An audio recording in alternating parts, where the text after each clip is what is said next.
Hey guys, welcome back to Vertical Momentum. I'm your host, Richard Kaufman, also known as the Comeback Coach. Guys, this is the only four-time repeating guest ever on the Vertical Momentum podcast, even when it was Success Your Why, Powers Your How. My sister Tammi is somebody that I consider more of a sister than a friend. We've been friends for many years now. If it wasn't for Mick DC, we wouldn't be amigos like we are today. She is a United States Navy veteran. She's also a podcast host of the Hoarding Solution. And today we're going to be talking about all things self-care because we've both been through trying to take care of somebody else, meanwhile neglecting ourselves. But before we even get started, I want to thank our sponsors, Andrea Kolank of E&A's Friendly Service. If you're in New Jersey, if you need your car worked on, she's the only person I would trust to have my car worked on because they do it right the first time. And also, if you are a veteran, you need to join the Vetpreneur Tribe. I've been there since we've had 500 members. And if you really want to get serious, you might want to join the Warrior Council, where we actually have a mastermind for veteran entrepreneurs. So definitely check that out. So Tammi, my sister, welcome to the show. Before we even get started, my first question is going to be, because I'm so excited, I know I'm going to forget. What is your definition of resiliency? I believe it has a lot to do with getting up over and over again, no matter how many times you fall in the dirt, stub your toe, miss a deadline. Like, it has a lot to do with showing up continually. There's a quote around that that you are basically not defined by your failures, but you're defined by your ability to get up again. And I feel like that is a daily struggle for many of us. That willingness to get up every single day and try again. Like Rocky said, whatever Rocky says, you get knocked down 7 times, you get up 8. So I love that. Now, you've been on the show, like I said, this is your 4th time on. So we're really not going to go into the past, but just give us a quick down and dirty about who you are and how did you get to the point where you're at right now. So I'm Tammi. I'm honored to be here again with my brother Richard.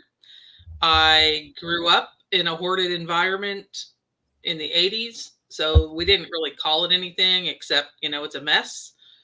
I was looking for a way to escape and enlisted in the Navy my senior year of high school. And for a long time, I never thought I'd talk about hoarding or my life experiences or any of that in a public way.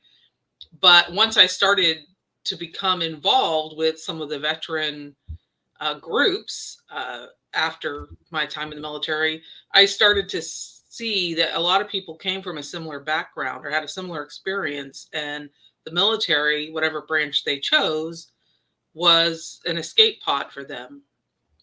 And so over time, it kind of evolved into, hey, I'm going to help people clean their messes, to, hey, I'm going to really talk about what hoarding is and how it's impacted me, and what it's like dealing with parents that have this issue that are just mired in it but won't listen. So it kind of was an evolution to, hey, I'm really going to talk more about this and present at conferences and be on podcasts and things like that. But it was a shifting of the mindset that I'm not going to be ashamed of my history or my background. So that's kind of how it led me to Vetpreneur Tribe, and which led me to Mick DC, which also led me to people who believed in me and the idea that I should start a podcast. So it's been a group effort, we'll say, to get me to this point. And I got to give a shout out to the Amigos.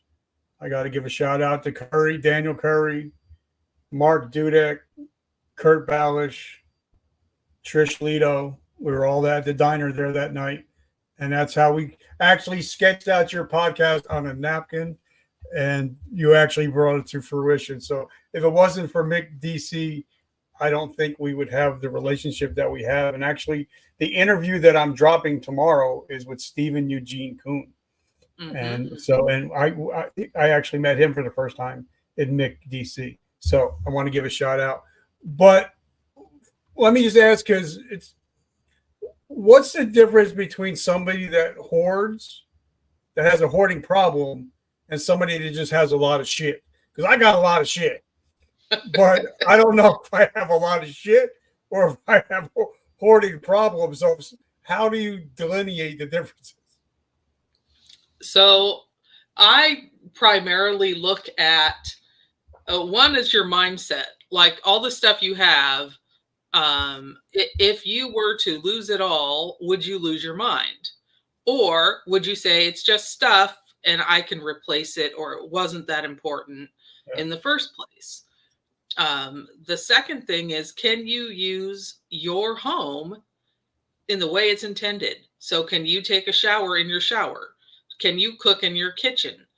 Are you able to have guests in your home comfortably? Do your kids avoid inviting friends over because of the condition of your home? And I'm talking about things like your entire stovetop is covered with takeout containers that are empty, so you couldn't use your stove. Maybe your sink is full of dirty dishes constantly, and you wouldn't want anyone to clean them. Some people have situations where it's a clean situation, but it's just the whole room is stacked with boxes. So you couldn't use the bedroom if you wanted to, because that entire room is full of things. And so the main part is, if you're trying to depart from that and you're trying to get rid of your things, it's a matter of how are you handling that, and emotionally are you handling that? And a lot of times people with a hoarding issue don't see they have a problem. They don't understand why you would bring it up to them. And since they don't have a problem, they wouldn't allow help. A lot of times someone that just has stuff is like, yeah, I have stuff, but I still want my house to be clean. I still want people to come over, and they might even go so far as to hire someone to clean their home. I like to point out there's a difference between cleaning and organizing. I've had people say, well, they cleaned, but they didn't organize. Right, because you hired them to clean. You didn't hire them to sit down and go through your piles and help you figure out what you're going to keep and what you're not going to keep. That's a whole different situation versus someone moved your pile to dust your desk. A lot has to do with that person and maybe their own trauma, their own things that they've gone through. Like, here's an example. I have books, right? It's pretty unlikely I'm getting rid of my books. Now, when I moved 3 years ago, I did audit all my things, right? And I got rid of some things that I just knew I didn't want to deal with them again. And that did include some books. But if someone came and told me that I was getting rid of all of my books, I would tell them to take a hike, because that's not happening. And a lot of people who hoard feel the same way about all their items, no matter the value of them. So they put as much value on a takeout container as they do a wedding photo, so that it's really difficult often for someone to differentiate between the value. And that is a huge key component of someone that has a hoarding issue, where they are not able to discard a napkin because Aunt Betty used it in 1952, and that's the last time they saw him alive, versus, hey, here's this wedding photo, or here's my military flag, or my dad's military flag.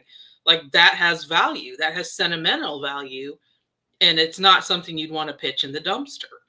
But I've had these conversations. Question, because I've had you on the show years and years ago, and I never realized that there was such thing as a closet hoarder until my father passed away Valentine's Day 3 years ago. I I had to move my mother into a facility, and their house was spotless. Nothing was out of place. And then when dad died and I had to go in, holy shit. I threw 32 bags of garbage out of the closets, out of under beds, out of in the drawers, because I never went in my parents' drawers, but 32 bags of garbage that was hidden, that a house that I thought was clean. So there are people out there that hide it really well, right? There are people that hide it extremely well. It's actually not that uncommon to discover something like you're talking about, because there is just a mindset behind that. Whereas if this area is clean, they won't know that the rest of it's a disaster. And I actually have a great aunt that kind of operated that way. Like the living room, the parts that you could see as a guest were fine, but it's those closets and little tucked away spaces that had all kinds of stuff in it, including trash. And for older folks, there's something called Diogenes syndrome or squalor, where they just keep the trash. Like there is this component of people that do that, but it seems to be part of some sort of dementia symptoms a lot of times. And we don't always know that in the beginning. We just think someone's trying to piss us off because they won't listen to what we're saying about, hey, just take out the trash. And so it's very common for the kid to come into this situation and go, wow, there's more here going on than I realized. And then instead for you, like say you're getting ready to sell the house or whatever you're doing, now you got all this work you have to do before you can even get a real estate agent to look at it and make a reasonable assessment of what they could sell it for. So, I mean, some people would say, wow, you're fortunate that that's all you had to deal with was closets, right? But the thing is that the mindset with the people who stored all that is the exact same. It's theirs. They don't want you to touch it. You know, it's upsetting if they know. It's upsetting for you if you don't do something about it. So it's one of those things where it feels like you can't win no matter what action you take. And, people say, well, you got the power of attorney. I'm the only child, and I did not want the power of attorney. My mother abused me my whole life. So now I'm taking care of the person that abused me. And the only reason, and people know me because I'm 100% real, the only reason I'm taking care of her is because my dad promised me that I'd take care of her before he died. That was his last wish. So that's why I do what I do. But for me, when you're power of attorney, well, now I got to sell the house. I have to get rid of the camper that she let go to shit. I have to get rid of her car, which she let go to shit. And then every penny from the household goes into her account. So I don't get any benefit of this. And I've taken 2.5 years out of my life, which I'm still doing. And it's a struggle when you're in that position. And there's millions of people like me and you that are like, I didn't sign up for this shit. And, and then we don't take care of our mental health. Like I'd go to my mother's for 3 weeks.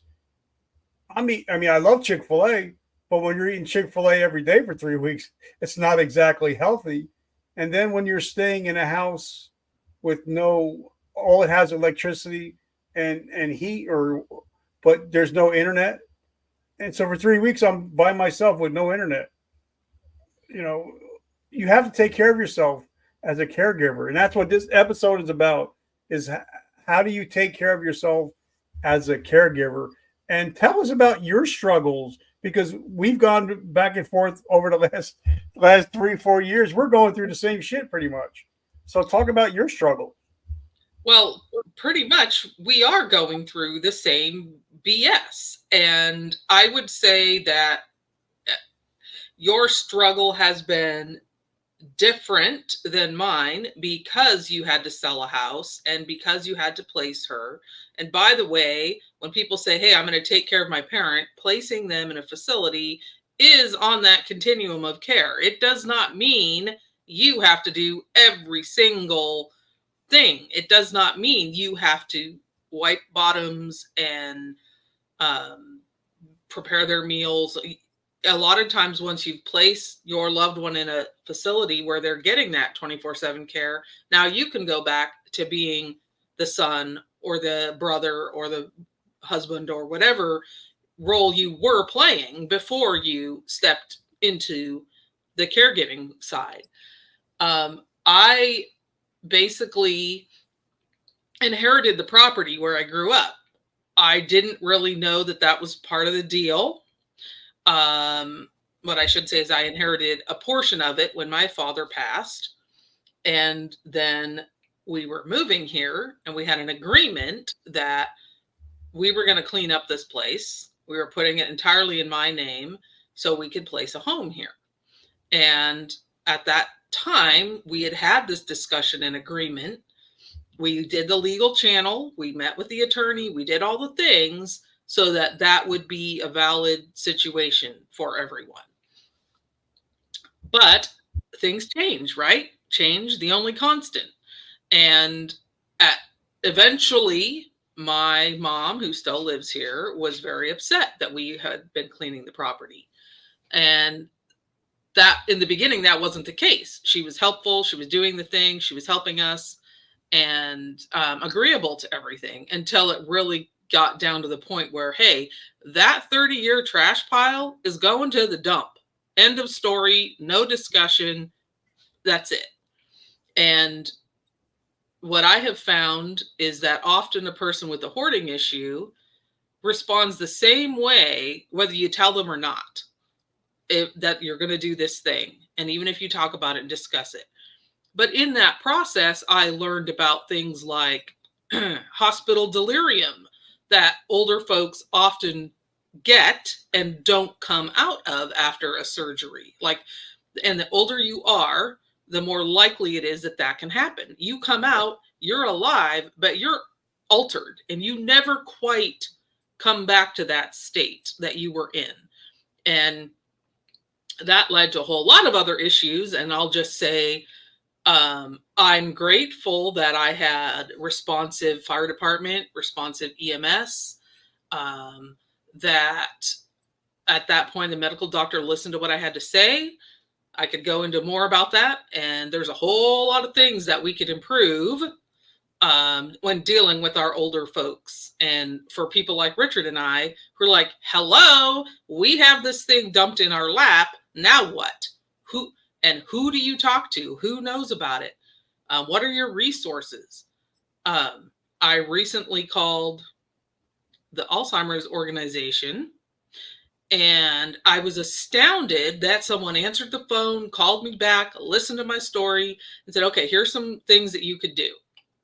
Thank you. That is a rare thing when you're dealing with these situations, unless you're dealing with an attorney, which now you're paying $300 an hour, which is fine and it's necessary. But what about what the attorney doesn't cover or doesn't know or hasn't been through? So how do you find... Or what do you do if you can't afford an attorney because of the hoarding, the person doesn't have a pot to piss in or a window to throw it out of? Right. And then you have to try to move them into a Medicaid facility, which nobody tells you how to do, how to go about that. Most of the times, it's pay to play. And in order to get my mother in a place, her place is $6,000 a month. Mm-hmm. So, and like our friend Rob, I'm not going to mention the last name out of respect. Nobody tells you how to go deal with an 85, 90-year-old grandmother and try to get them the help that they needed. And that's why this show is so important, is because we're going to try to give you some information and teach you how to get to the system or get some resources, because you don't know what you don't know. And just by calling a place for mom, that shit ain't going to work. Well, and that has a place, right? Yeah. But what Yeah. I've learned about that is that generally, in general, I can't speak to everything, is hey, this person needs assisted living, so we're going to help find a place that gives them their own apartment, right? And someone kind of does overwatch over that person. But what I have found is that often that facility isn't prepared to provide the level of care that's often needed when a family finally says, hey, this person needs help doing showers or meals, or they have to use a walker. They are a big fall risk. I think part of the educational piece that we end up having to learn about is what does a different facility look like? What does that mean? How are we going to pay for it? What resource is there when you're trying to improve their life, but that person won't listen to you and won't go. They won't even entertain the idea of a facility. And that's very frustrating for you, because how many hours did you spend researching it? How many hours did you spend on the phone? How many times did you have to get a hold of Medicaid? Well, see, that was the thing, is I tried to, before my dad died, her money that she was making was just below the minimum so she can get into a Medicaid facility. Mm-hmm. As soon as my dad died and she got his Social Security, now she makes too much money to get in the facility for the care that she needs. Mm. And down south, $1,500 a month. That's what they consider too much income. So then how do you get somebody into, this is what I've struggled with. Well, how do I get somebody into a facility that needs help, that she needs to go to, because the state just told me we can't release her to go home. So I'm like, wait a minute, she can't go home, but I don't have a place for her. And you don't hear a lot of stuff like that, but this happens every day to people. Every single day. And a lot of times you don't know what to say to the hospital or wherever your loved one is. And even the term unsafe discharge, meaning they can't go back to their space without some kind of help. But it still happens. It happened last December or November for me. It was like I sat down and had an entire conversation about, hey, this is what's happening. I was at the ER with her for 13 hours.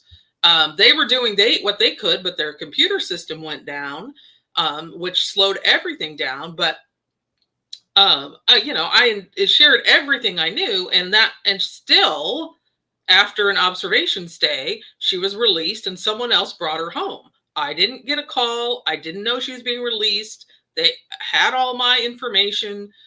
And so I feel like I've learned some things since then about how to handle that differently, because falls are bad for older people. And more than likely, as someone's mobility declines, they will have another fall. But when you've laid it all out there and still they're like, oh, well, the person refused a home health assessment. Yeah, of course they did. They have a hoarding issue. So they don't want you in their space. But that doesn't mean they shouldn't have an assessment to determine fall risks and safety things. And if your mom can't go home, then what are you supposed to do? And honestly, and that's what it was, because they let her stay for 30 days for I think they considered it rehab. But after the 30 days, they're like, well, you have to get out of here. And I'm like, I don't know. I'm in New Jersey. I'm driving back and forth. And they're like, and not only that, but we're going to charge her $300 a day to stay here. So wait, you just told me she doesn't have enough money to go somewhere else, but you're going to charge her $300 a day until we find some place. And then they told me, well, you could just sign her over to the state and they could put her in a state facility. That's the options you give me. Right. But it happens. It's not a sob story, but it's happening to millions of people every day in the United States. Every day and constantly. And I'm in some different online support groups, and I have to just say, thank God for online connections. I know there's a lot of kickback around social media is this and that and everything else, but I'm telling you that that is often a lifeline for people going through things like this, whether it's personal connections like you and I have, or other groups, or just I'm in like a group for narcissistic, caring for narcissistic people. I'm in a group for someone that has dementia. And sometimes I think, or you're caregiving for someone with dementia. And I think, why am I in all these groups? But then something will happen. I'm like, oh, I relate to that story. Or that's a good way. That's how I learned about unsafe discharge. Like there's all these things that we don't know when we're going into these situations. And I'm going to circle back to Rob for a second. All of a sudden, even that situation was different because the caretaker was the person with the hoarding issue. The caretaker died, and now this elderly lady is all by herself stuck in this hoard. She can't physically do a darn thing about it. It's her living space, and she has been basically punished by being in this space, but yet she doesn't want to leave. She wants to age in place. Most of us do. How do you do that in a hoard if there's no running water, the floors are falling in, the rodents are running across the table? Like, how do you help someone age in place in that situation? Now, I'm not saying that situation didn't have that, but there were still layers of issues that all of a sudden you're now faced and you're dealing with it and you don't know. You're doing the best you can. And then you show up at a place that doesn't have your normal things, internet. And how do you manage that? It's hot. The AC doesn't work. You have nowhere to cook. You don't have a fridge that you be comfortable putting your food in. Like all of a sudden your normal is all of a sudden not there anymore. And the most important thing you can do if you're in that, I think, is make a space for you. Make a room. I don't care if it's the bathroom. Like make a room that is useful and not chaotic so that you have somewhere to get some respite from whatever is going on. And that's something that's something that Rob did, and he actually shared pictures with us. Yes, he did. And it's important for you to figure out how you're going to manage you, because if you don't, it's not good. You do have thoughts of dirt naps. It's not good and if you feel isolated and alone, no one understands. You can't have we're going to tea today. No, you're not. You might want to pour tea on their head, but you're not going to tea today. It's very different dynamic, particularly if you've been abused or you're mistreated, and now you're in this caregiving role where you're like, I'm here because I feel like it's the right thing to do, but I don't necessarily enjoy this. It kind of sucks to be in a position of parenting your parent, basically. And not only that, but if you're listening to this today, guys, you need to take care of yourself financially, okay? Because me and my wife, we talked to my mom and dad 15 years ago. You need to get life insurance at the minimum. You need to get long care insurance if you can. Oh, God's going to take care of it. Well, now dad dies. I'm God, and I'm taking care of it the best way I know how. All because you didn't want to spend that extra $50, $100 a month. Now you're in a long care facility. You're in a memory care facility because you can't stay home because you didn't take care of your finances where you can have people come in and take care of you. So if you're listening to this, make sure that you're taking care of yourself and not relying on God, which I'm a believer, guys. I'm a believer. But when you say God's going to take care of it, that means you're putting the burden on somebody else to take care of You And agree? I agree. I'm a believer. I believe God is doing his thing. I'm glad. I don't want to be in charge of the universe, but all of a sudden now you are in charge of someone else's universe, and you have to navigate this thing. And do you wake up at 3 a.m. because you're worried? Check. Yeah. Did you put your own life on hold for some reason? Yes. Yep. Did you have to pay for something that you didn't plan on? Yes. Um, you know, uh, are you having these difficult conversations ad nauseum because the person won't listen to you? Yep. Like, and so where do you get a break? I used to say, if I can't sleep, nothing works. Nothing works for me if I cannot get sleep. And if you're anxious and worried, if you're not drinking enough water, if you aren't taking a walk, if you aren't doing anything, if you're not working out, if you aren't doing some of these self-care things, which it's so easy to get off track, you will fall. You will not be able to take care of those important people in your life. Not to mention, how much energy are you spending on this person? What about your wife? What about your kids? What about your nieces, nephews, aunts, uncles, other responsibilities or connections that are important to you? And all of a sudden, all that's falling off the table too, because you're spending all this time, all your energy dealing with this other situation. And the Then what do guilt you then what do is you do? terrible. Because like we're going to talk about narcissism, and this is not, like I said, this show is not about me, guys.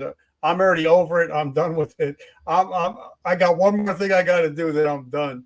But talking about narcissistic parents, you know, one of the favorite quotes they like to say, well, I'm your mother or I'm your father, and sometimes you're just like, you chose to have me. You're the one that had sex. So how do I become the become the voice in this matter? So what do you say when somebody says, well, you're supposed to do this because I'm your mother or I'm your father? Well, so I am learning that the word no doesn't go over well, even though I believe it's a full sentence and a boundary that you should definitely have in your toolbox. Um, I think that sometimes it's better to agree and say, yes, you're right. You are my mother. You're my father. However, that does not mean I should have to put up with this kind of verbal assault. That does not mean I have to listen to you disparage everything about me and my life and my choices. And so I'm going to say the church. I grew up in the church. I was very involved with the church. They have a lot of misconceptions also as to what a power of attorney means for someone in charge of their parents. We'll call it that. Um, I have often started referring to someone as my birth giver, which is accurate. Um, you are, uh, I'm just going to be real, you are my mother, but that doesn't mean you're acting like I think a mom should. Um, I also look at, well, what mental health issues are going on, because that is a contributing factor to what someone is saying to you. Um, a lot of times people will say, well, it's the disease, or whatever it is, whether it's dementia or memory loss or whatever it is. Yes, I agree to a point, but I still see glimpses of who that real person is. And if someone is narcissistic already and they start to have more health issues, that seems to highlight the fact that it's about them. And um, the, I don't know exactly how this fits, but there was a period of time when people would say, "Oh, I didn't know you had a daughter," to my mom, and I'm like, "What?" Like she spent so much time talking about my younger brother who passed away many years ago that she didn't even bring up the fact that she had a living kid who has been successful in supporting her and doing things. At one point, I was her go-to person, right? She'd call me about everything. And now it's like, oh, I don't want to talk to you. Well, okay, but guess what? I still have these responsibilities that didn't go anywhere. So I still have to look out for your best interest. So it's very challenging when you have to correct someone. I have someone who will say, oh, how's your mama? You mean I use her name? How's she doing? She's doing fine. Like, I have really come to a season of detachment where I'm concerned. I do love you. I want to do what's best for you. But our interactions are making this extremely difficult. But that doesn't change the fact that I have to go make some of these decisions now, because clearly you're not capable of doing the best thing for your own interest. So I think you have to you have to educate people on what you're dealing with. And that doesn't mean you got to give them every detail, but you can say, oh, how's your mom? She's doing fine. Like, you don't have to get into everything. If your parent is calling you, you don't have to answer your phone every single time. You can let it go to voicemail and determine and listen to it when you're ready and determine if there's an action you need to take. And you don't have to feel guilt or shame or anything else. I understand that, but I'm just saying you don't have to guilt yourself into the fact that you're out having a nice family dinner. Your parent is in a facility and they have the resources to manage that person. They can get them to the ER if it's necessary. There's no reason you can't take 2 hours and be completely present and focused on your family.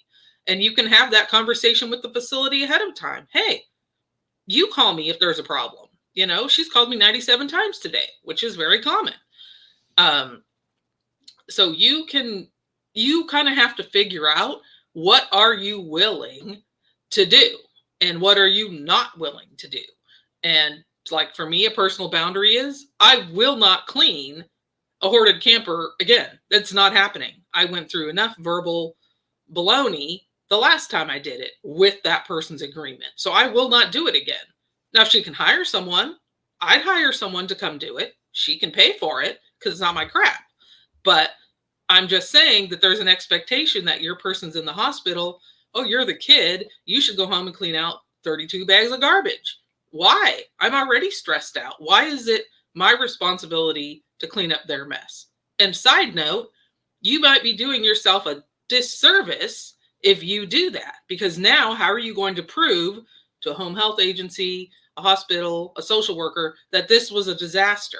But, oh, you came in and cleaned it, so now it's not a disaster, so now they can come home.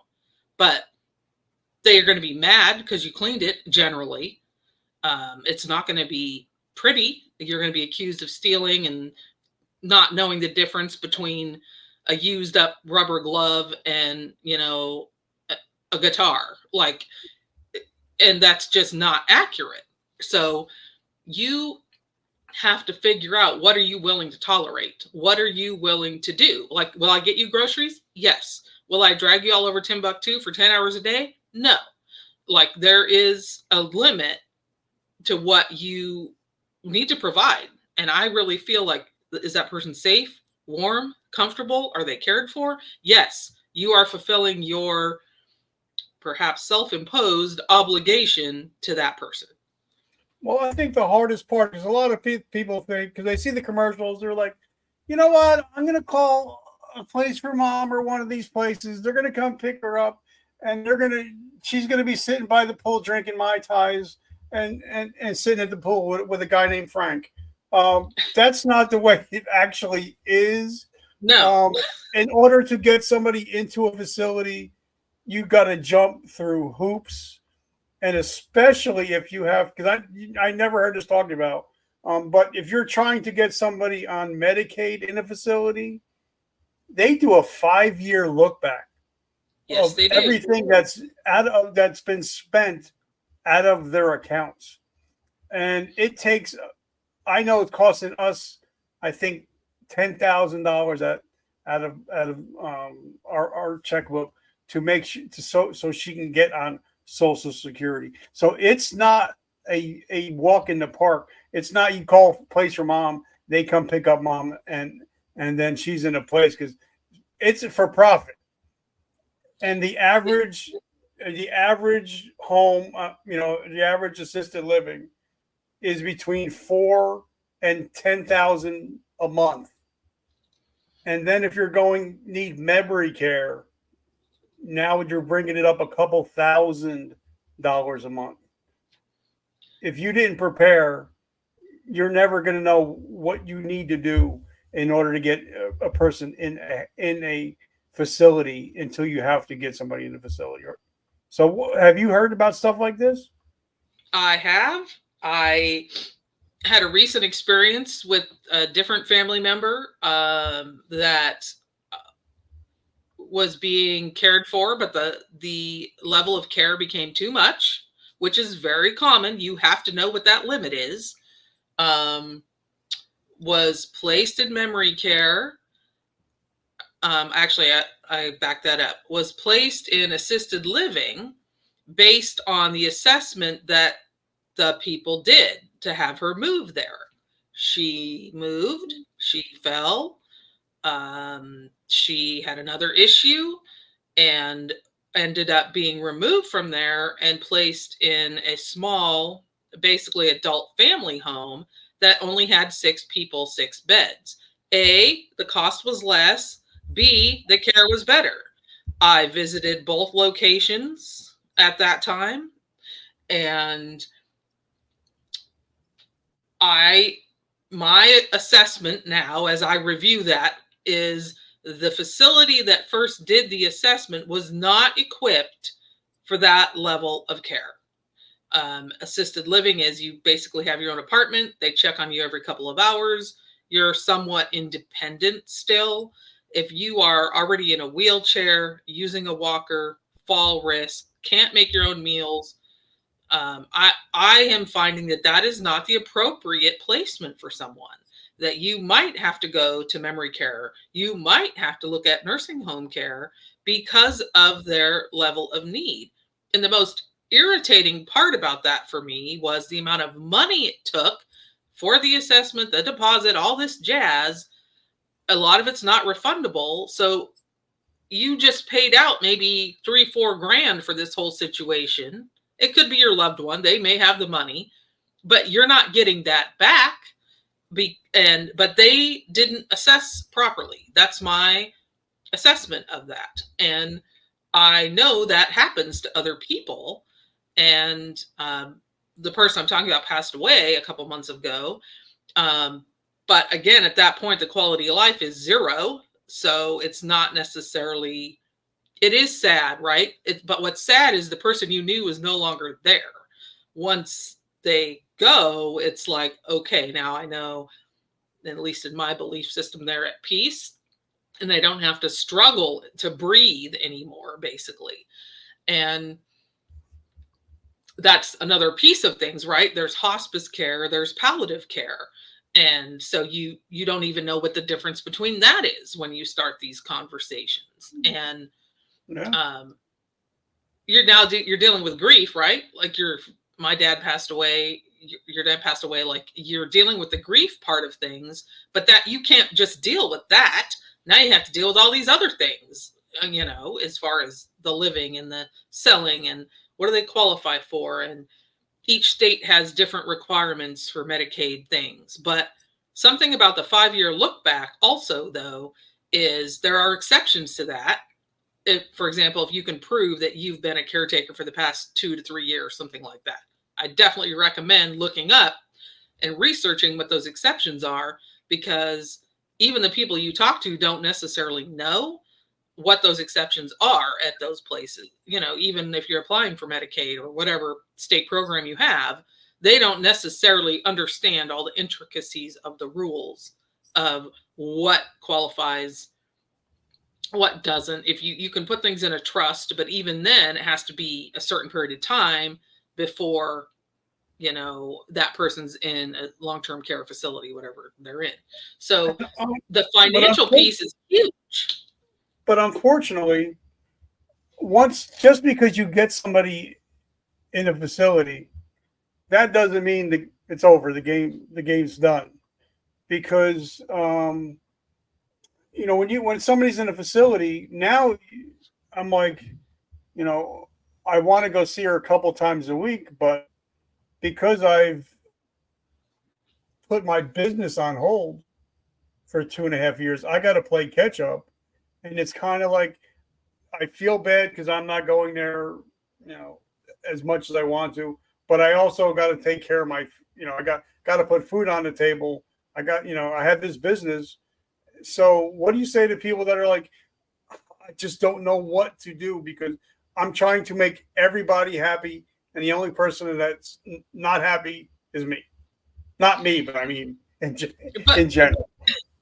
and so many of us do that. We put things on hold. We don't take care of our own medical needs. We don't drink water. We don't take a shower. I know that's real rudimentary stuff, but it's very common to not take care of some of those things. Because I feel like a lot of times, especially if it's a parent, we've been taught that person is on a pedestal. We should respect, we should honor, we should take care of. And so we tend to go overboard with that, and we lose income, relationships, freedom. I could talk a whole lot about what it feels like to not be able to leave. Like my boyfriend and I, one of us is here all the time. And so we do get out once in a while, but it's not that often together anymore. And that's very different than how we used to live. So it's a piece I didn't know that we were going to be dealing with yet.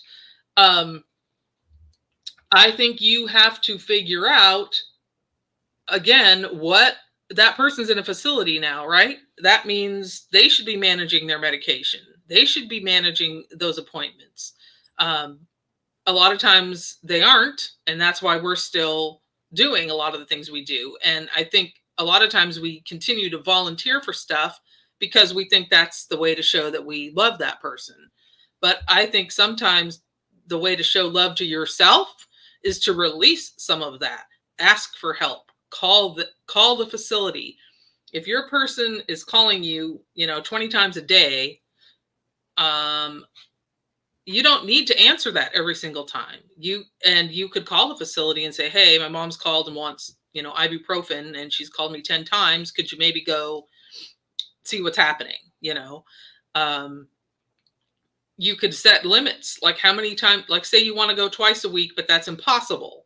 Like that's just not going to happen. So maybe you decide I'm going to go once a week, and I will show up at a time that allows me to leave easily. Like their lunch is at noon. So I show up at 11, I visit, I leave. They're going to lunch, I'm going, whatever. Or maybe you like your person enough that you want to have lunch with them at the facility. So you time it so that you can enjoy it, but leave. Like, don't say, I'm going to go and be here for 8 hours. I'll drive you nuts, But if, like, say you come out of town, right? And now you're there for a week and you need to do some certain things. Like maybe today's the day you deal with all the medical things. Tomorrow's the day you have lunch with mom. Maybe if you're in a position where you have to clean their apartment, you come and do that while they're eating lunch or whatever. Lunch seems to be a big selling point because a lot of people don't eat breakfast. Dinner is questionable, but a lot of people seem to go to lunch. And a lot of facilities prefer you to go to the dining room for your food. If you don't, they could charge you an extra $10 for serving it in the room, which just drives me bananas. Like I want the person to eat. Like who cares where they eat? But I understand you can't watch everyone if they're privately in their room. But you have to figure out what is going to work for you.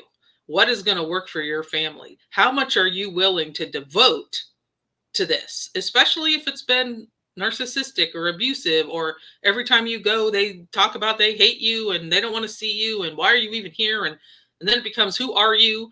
Like you have to, it's very disheartening to have someone who you're doing your very best for be extremely verbally abusive. Some people get physically abusive, and it's okay to let it go to voicemail. It's okay to say, I'm going to call the facility tomorrow morning after I've had some sleep.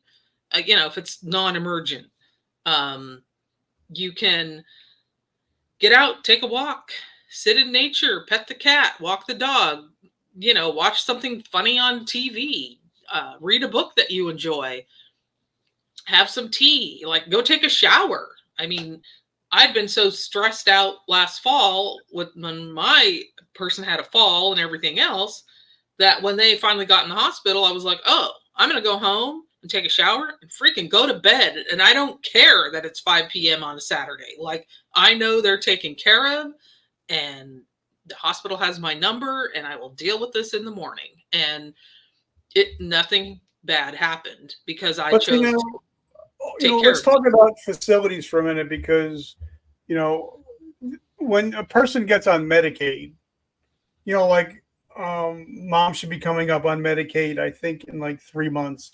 Right now, she's still paying out of pocket because of the house and all that. But once you get on Medicaid, the Depends that you were once using, you're not getting them Depends anymore. The whatever soap detergents you were using, you're not getting any more of that, because that's what the state, you're going to use whatever the state tells you you're going to use. And according to in New Jersey, from your Social Security check, you get to keep $80 a month. Yeah, it's like a really small amount. And and they don't give you a phone. So you're pretty much, once you go on Medicaid, you're at the bottom of the bottom. So when people say, well, I'll go on Medicaid, well, you don't realize what it comes with when you do go on Medicaid. And I don't think a lot of people even know that, because it's not talked about. I don't think a lot of people know. And I mean, I saw that. Well, these are the cheaper, adult Depends that we're sending. Well, they're very uncomfortable for this person. Yeah. Like they're always agitated wearing them. So we're going to switch them back to the other ones because we still have some left. But you're very dependent on what is the state or whatever program you're on going to provide, and you better just be happy about it. And I'd also like to mention that not all facilities are the same, and sometimes there are valid concerns about elder abuse and things that are going on there. And so you have to strike that balance between, hey, I'm checking, and hey, I need them to be somewhat independent so I can have my own life too. But you're right. A lot of people do not understand. I don't even know if I totally understand the differences between Medicaid and Medicare is a totally different animal. And you can have coverage through Medicare, but you have to have qualifying events that allow you to be in there. Yep. And if you're in rehab, you're supposed to be making improvements, right? You're supposed to participate in your exercises and walking and to make you stronger and whatever. And a lot of times people don't want to do that. They refuse to do what they need to do, and now they're not eligible anymore. And it just becomes this big money game. And it's really a disservice to some of these folks that are really in need and really need some kind of care. And then they're kind of stuck in this place where they can't really get what they need. Yeah. And like I said, thank God for my sister, Angel, and her husband, Keith Reardon. Without them, mom wouldn't be where she's at right now, because they're the one that actually found her in her chair, passed out. And for a couple hours, if she would have stayed there a couple more hours, she would have been dead. And they also bought her house. So without them, I give them all credit, but I also want to give a big shout out to Andy Nelson in the tribe, because when I had legal questions, I reached out and I'm like, Andy, I need help, bro. And he gave me the questions that I need, because you don't know. Well, how do I fast track sell a house? Nobody tells you that. No, there's no guidebook to say, okay, well, you got to do this, you got to do that. But a lot of people will say, well, you call a certain number and they tell you what to do. It's like, it doesn't work that way. You know what I mean? It doesn't. And Andy was very helpful for me as well. And that's something I will say about a lot of the connections I've made in Vetpreneur Tribe is even to this day, if I have a specific thing, I know who those key people are that I would say, hey, could you either A, help me out, or point me in the direction of where I need to go, because I don't know. And I think as veterans, as adults, like, we want to pretend like we got it all figured out, and we don't need help because that's weakness, right? And I feel like getting to the point where you're able to ask for help is actually strength, And recognizing that you don't know everything and don't have all the answers is probably the starting point to solving the problem, whatever it is. So I have had good connections and good referrals from the majority of the people that have helped me immensely with some of these things. So it's never too early to start making connections. It's never a bad idea to just say, hey, I'm sitting here doing nothing, which is rare that I'm doing nothing, but hey, I'm going to look up facilities in my area. Hey, I'm going to look up an elder law attorney, or I'm going to reach out to someone who is talking about this thing, which, by the way, there's a senior sales academy that is put on by, her name is Sarah Barker, but it's all about sales, but it has tons to do with your mindset. But I enrolled in her course, and tomorrow's week 4 of that. But it's all about questions you need to be asking if you're hiring a home health agency, if you are looking for placement. And yes, it's about sales and it's about that, but I do work with hoarding situations, right? And people don't know how to fund it. They don't know, I can't believe I'm going to say this, about reverse mortgages. They don't know about ways that, or like veterans aid, and like there's veteran support if someone is a veteran. And you don't necessarily know that. It could apply if someone is married to a veteran who served during wartime. So I'm just saying that I kind of had stepped out of the sales role because, like, I want to help people, right? But sales can be serving. And if you don't know how to do that, if you don't know some of these questions to ask, you're going to get the runaround. And even if you do know, you're going to get the runaround. But if you have a better idea of how to ask and what to ask, you're going to have less stress for you. It might still be a PITA, but you're going to have a little less stress if you start to poke around and get information. And if you call a place, you can talk competently about what you found. And if you're in the tribe and you're going through any of this, another great asset is Joel Stewart. Yes. He's another great asset. I've been on his podcast. He's been on mine. So he's another great asset. But when I talk to Andy Nelson, I'm like, bro, help me. And he helped me out. No charge, because, he really helped me out. And I've had him on the show before, but something I never thought about. He's like, if your mom dies today, who's paying for their funeral home? Because her assets are going to be shut off the minute she dies. You don't think about stuff like that. So we actually had, because we have a spend down program that we have to use, but we actually had to prepay her funeral. Who would ever think of, normal people don't normally think of, well, my mom's going into a facility. If she dies, her money's getting shut off. Now who's going to pay for the funeral? And the thing about that is, you're right. And you see those commercials. Oh, look, here's the bill, $11,000. Oh, great. So that prepaid is a great way, especially if you're in a spend down, is to use some of those assets to do that. And I can say that my grandma died 2010, I believe, and we went to her funeral in the Midwest, and it was a prepaid thing. All you had to do was sign it and say, hey, here was $7,000 or whatever. We're signing this benefit to the funeral home. And that covered everything as far as casket and the service and like the whole thing. So there is a great argument for having that prepaid. And if the prices go up, you're still locked in at that price. If you don't know what you don't know, because it's never really talked about. It's never thought about. And death is kind of a taboo thing, right? In our country, like, oh, that's like it. We tend to think of it as a terrible event, and it is for the survivors often, but it's not necessarily a negative if you have been suffering for a long time. physically, mentally, whatever.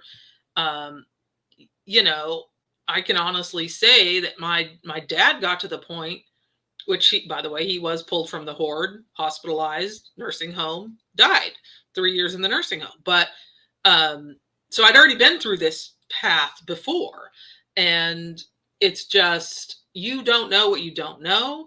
At that point, I wasn't necessarily as involved. He had Medicare, Medicaid, VA, like there's spousal exemption for the family residence. Like there are all these things that you don't know about, but if you don't ask those questions, you will never know how to preserve your assets or how to deal with some of these things. And another thing that a lot of people deal with is that judgment. Well, this is your mother. How could you put her there? How could you do that? Why would you do that? Why are you letting them live this way? Well, this is America. We can pretty much live how we want. And that's inherently part of the problem. If you see a situation that you try to intervene in, yet that person is still cognizant, they can still make their own decisions. They might be terrible decisions, but they're still able to make them for themselves. So it's a challenge when you're trying to navigate that as, hey, yeah, she's doing, 95% of these things right, yet she hasn't bathed in a year. So there's a problem here. There's disparity between what we can actually do, what needs to happen, and how we can actually execute it, because most people don't have 10 grand a month extra to pay for their loved one to go into a facility. The other part is you're giving all your assets up for this care that you probably didn't plan on. Like maybe you thought you were going to leave your house for your kids and now you can't because you have to sell it to cover, And if you're not living in a $5 million home, $10,000 a month is not going to get. It's not going to get you very far if you have to sell a house. But Exactly. but now also I got to the point where people be like, "Well, you have your mother in a facility." I'm like, "What's your address? I'm going to send you to her to live with you." And they're like, "Yeah, no." Like, no. Exactly. I'm like, well, that or the rent due is on the first. So if you want to send money, we take cash or check. And then they're like, yeah, no.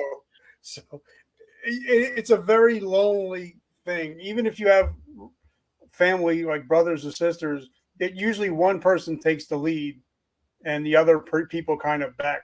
So it does get very lonely, right? And it's hard being in that space where even the people around you that are supporting you maybe haven't gone through it, and they don't really know what to say or do either.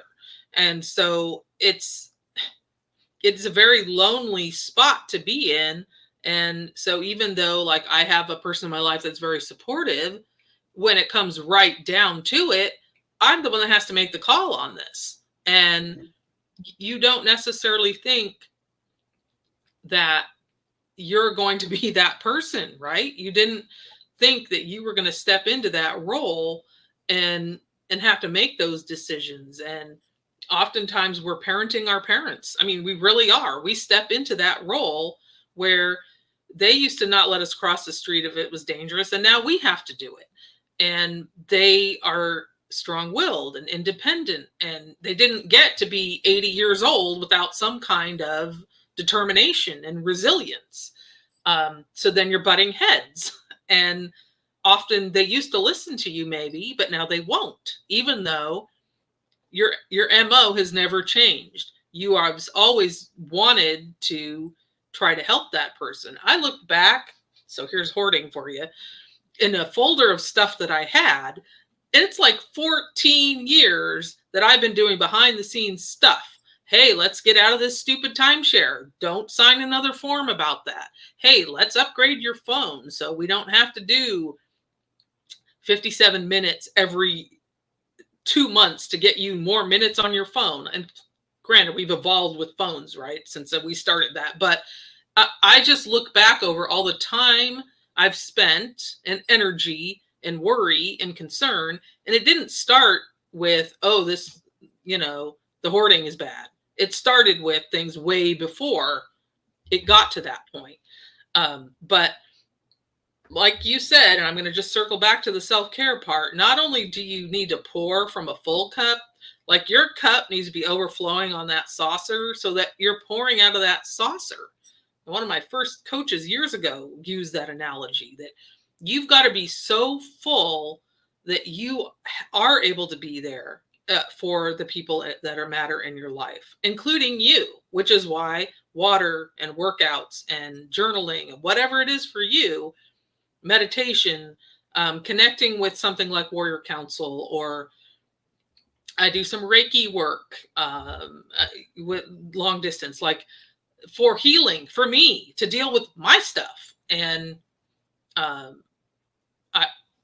here's another example. I haven't really shared this publicly, but what the heck? I had a kidney stone back in July. It was terrible. I highly do not recommend that entire situation. But because of that, I implemented when I get up in the morning and I brush my teeth, because it's easy to skip that too, I'm just saying, I'm drinking my 20 ounces of water to start my day before I have coffee. Like, I implemented it. And a couple of days ago, I'm wandering around with my cup in the morning, and my boyfriend looks at me. He's like, because it's kind of an off-colored cup, whatever. I said, look, this is my new rule. I will drink this in the morning. Now, yes, I have more I should drink throughout the day, and there's ways to get that in, but it's amazing how easy it is to skip that and end up with serious complications that take you out for 2 weeks. So it's so valuable to understand your boundaries, your limits, and what do you need to do for you. I mean, it's amazing to me how just little things can bring you so much joy when you've been missing them. I got to go to a young cousin's musical performance in the spring, and it was so great. Like, I got to be part of that and part of the family and see her evolution as someone that sings, and it was amazing to be part of that. And I don't have kids of my own for a variety of reasons, but that doesn't mean I don't get extreme joy out of other people and the work that they do. Raising a family is not for the faint of heart. Then throw in some hoarding and an elderly loved one, and oh goody, I can't wait to get up today. And it just becomes like this overwhelming thing if you don't find some ways to integrate self-care. Like, you will drive yourself crazy. All right, now, since this is a teaching podcast, and I always ask this question, the way it sounds like, I'm not sure, possibly down the road, your mom might go into a facility. So what are 3 things that you're doing to prepare yourself for if and when that day does arrive? So one thing is I have an attorney to represent my interests. I had my own documentation drawn up as far as a will and all that jazz, your power of attorney, advanced healthcare directives, all very important for you, like the life. And I have life insurance, like you mentioned, to protect myself in case something happened, to protect my loved ones in case something happens. So I have an attorney. I am attending a support group, like once a month, for caregivers of people with dementia. And I'm also reaching out to resources that can help me. For one is the Alzheimer's organization. I just learned, and it's a new thing that's only rolled out in some states, there's something called Ripple, which is about mental health and behavioral health. And it's looks like kind of a wraparound service. So basically it's an attorney knowing what my resources are and finding support. Online support groups are also very helpful for me because I can't leave the property all the time when I want to, which is very irritating, but necessary because there was fire starting last spring and I can't have that, right? It's not And when someone isn't aware of why they can't do what they're doing, that's problematic as the caregiver.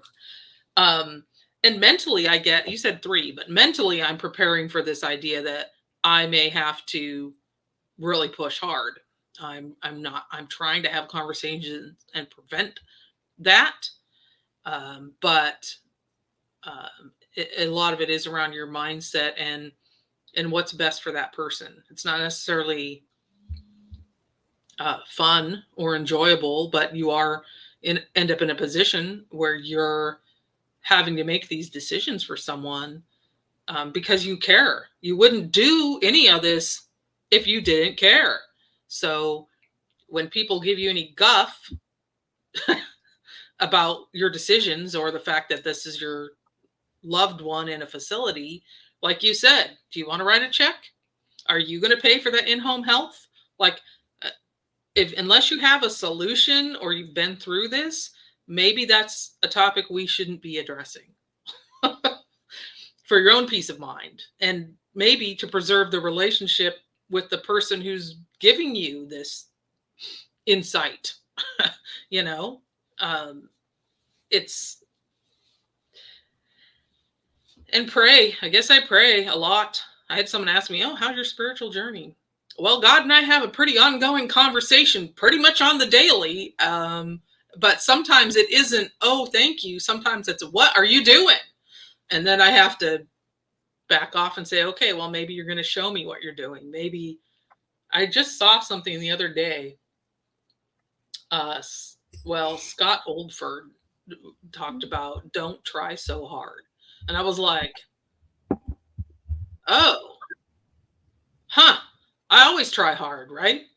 But then sometimes if you back off a little and just let things flow, it can go a little smoother. And that's something I've been just kind of working on. Maybe I can back off a little bit and use my energy to develop my podcast that has been on the back burner. Or maybe I need to go to dinner with my kid, or my wife, or do back off some of the hard things a little bit and maybe use that energy for something a little more uplifting and something that does drive your goals forward. So that's my last question is the hoarding solution back 100%? We are back in just not the same capacity as before. Prior to our lockdown, I did a lot of on-site work, and I don't do that now. Like, I'm dealing with my own project where that takes up a lot of my energy, but I do virtual consultations. I have a podcast, education, speaking.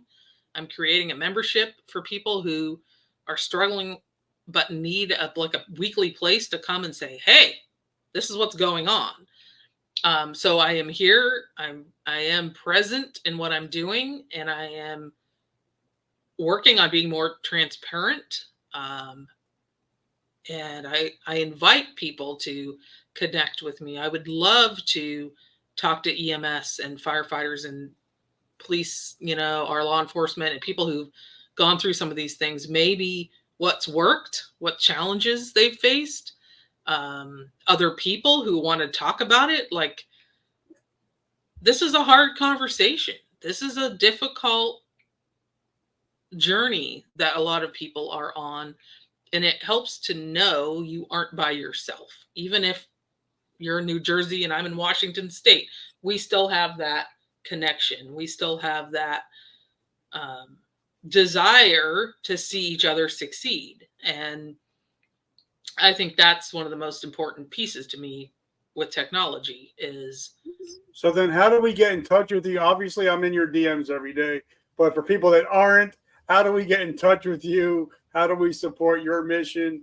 Where do we find your podcast, or if we need your help? So I'm happy to say that thehoardingsolution.com is a newly created website, and that's where you can find all the information. You can email me there. I am on Instagram, X, TikTok, and Facebook. And so I'm present, and I'm happy to connect with people. And pretty much virtual can really help people. Even if you are at a distance, you can still have conversations. You could still do pictures. There's ways to support people um, across the nation, but around the world, you know.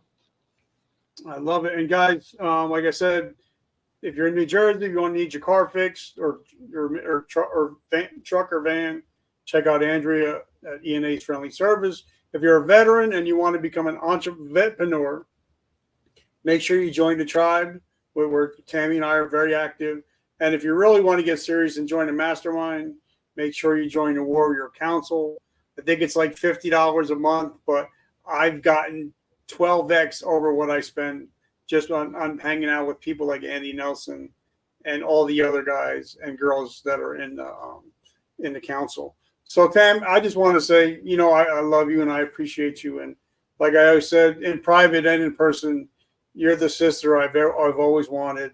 And I'm just so grateful for you. And I'm thankful for how you support me.